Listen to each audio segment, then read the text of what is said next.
Pakai kalung alhei kalung hei pakai hei muna kun ai dom sa bo to bang ai si pakai namin thang va in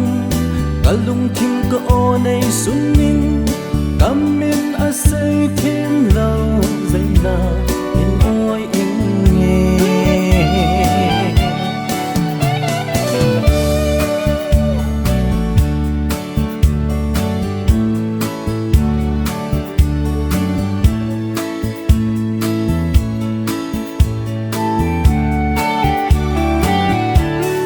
Ban pinai min bang thu các ta dây la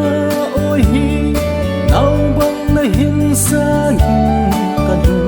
thấy pa kai lấy với an tuan ai đom sa ôm to bang ai si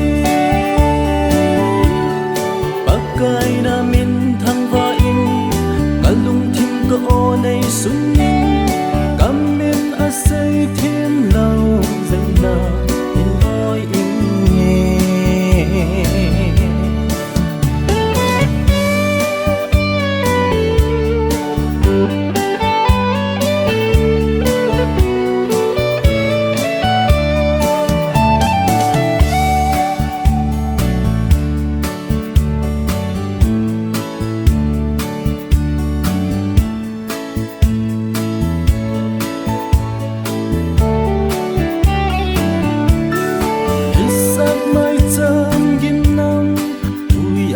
san bangin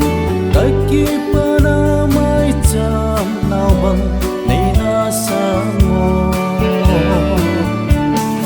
nei ya nei dom sa gong to bang ai si pakai na min thang va in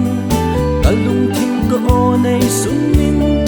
kamin asai thim lau zai na